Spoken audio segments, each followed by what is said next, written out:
The tomb itself was only one component of this science of life and death. The pharaoh's body also played an important role in this strange technology. This takes us actually to the strange practice of mummification. Our embalming rites that we carry on today routinely in a number of funerary traditions are probably pale versions of what the Egyptians went through thousands of years ago.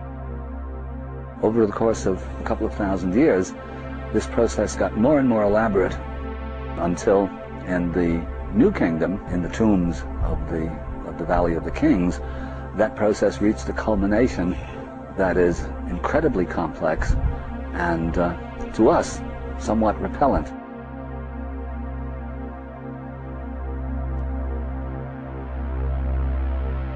After these 70 days, the mummy is swathed in mummy wrappings and cloth, into which are wrapped all sorts of magical amulets, scarabs, funerary texts themselves, and the body is finally brought to its final resting place. Now, the process seems to us, to say the least, excessive. But if we start from the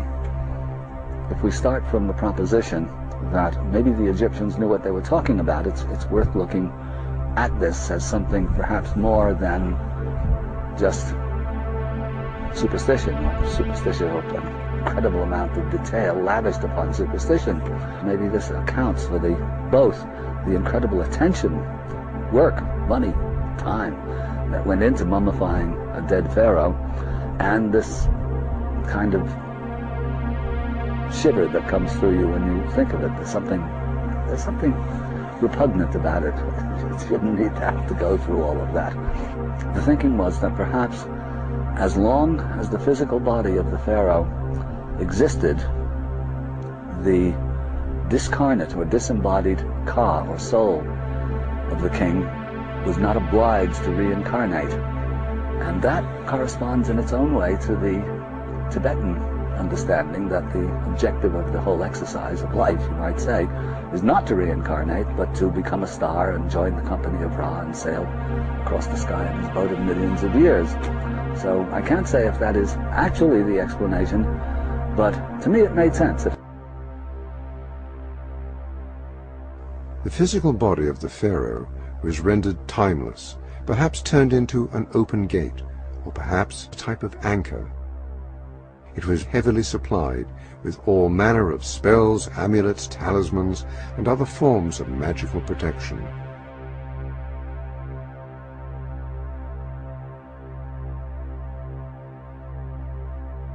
The strange practice of mummification still holds many mysteries.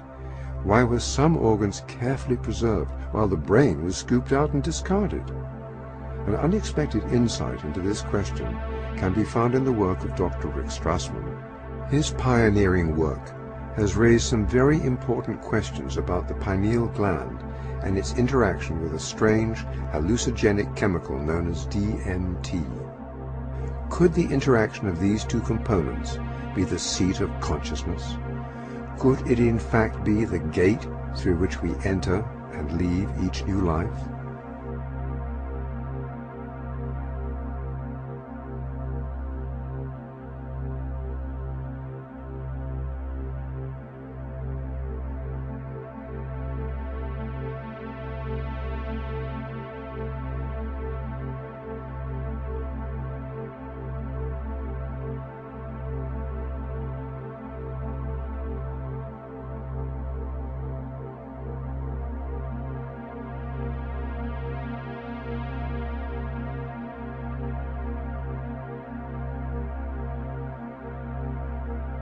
In terms of how the study started, I was interested in seeing if I could determine a biological basis of mystical states.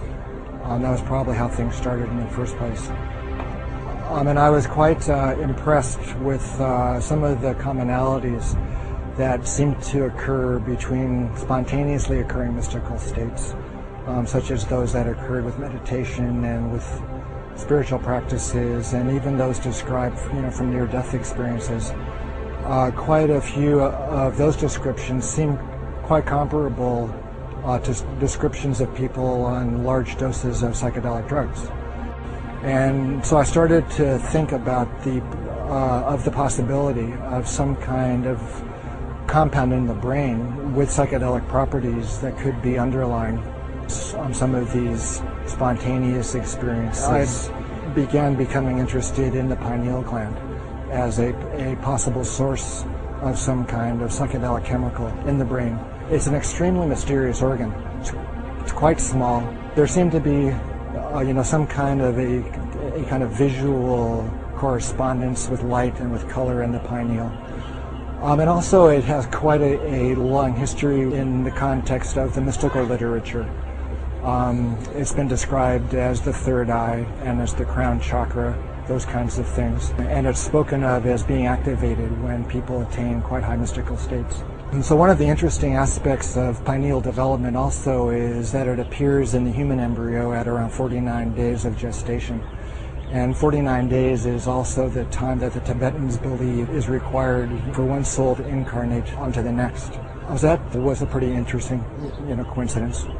At the time of the differentiation of the fetus into either male or female, that also occurs at that 49-day period. And so I was struck with this interesting kind of temporal, correspondence. And so as time went on, I started, looking into some of the chemistry of the pineal gland.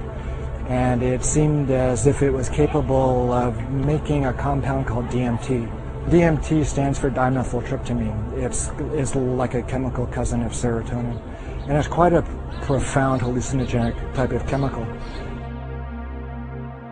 It seemed as if the pineal contained all of the precursors and all the enzymes and all of the building blocks that would be required to make DMT. So I started speculating about perhaps there was DMT released in the pineal gland and stimulating the brain under extraordinary states, either through spontaneous mystical states, the time of death, or at times close to death.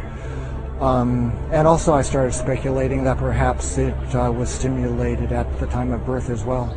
The pineal gland is extremely well protected from stress, but you can stress the pineal gland if the stress is great enough. Pineal's protective mechanism can be overridden. And so obviously the most stressful time in a person's life is at the time of death. The stress hormones like adrenaline and endorphins are at extraordinarily high levels at the time of death. And so that could, possibly stimulate the formation and the release of DMT from the pineal gland at that time. And so you can, conceive of an individual's consciousness at the time of death being exposed to this big flash of DMT. And so the last thing that one is conscious of in the body is the release of this huge amount of this incredible psychedelic compound.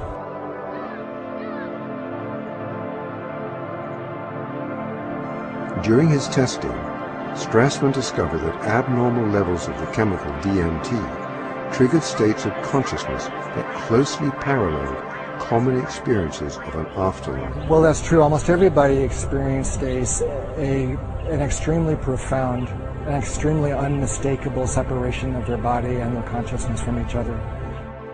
DMT at higher levels acted as a type of catalyst for near-death experiences.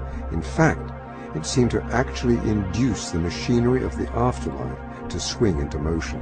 I suppose one of the most unexpected aspects of the study's results was the frequency with which people described a kind of contact with these intelligent kinds of entities that were conscious of them and interacted with the volunteers in this quite strange space.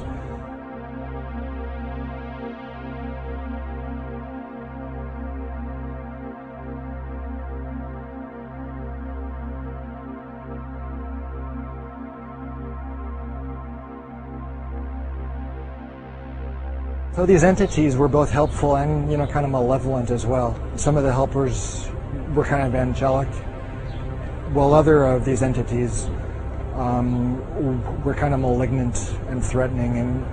And actually a handful of the volunteers experienced, some traumatic encounters with these entities.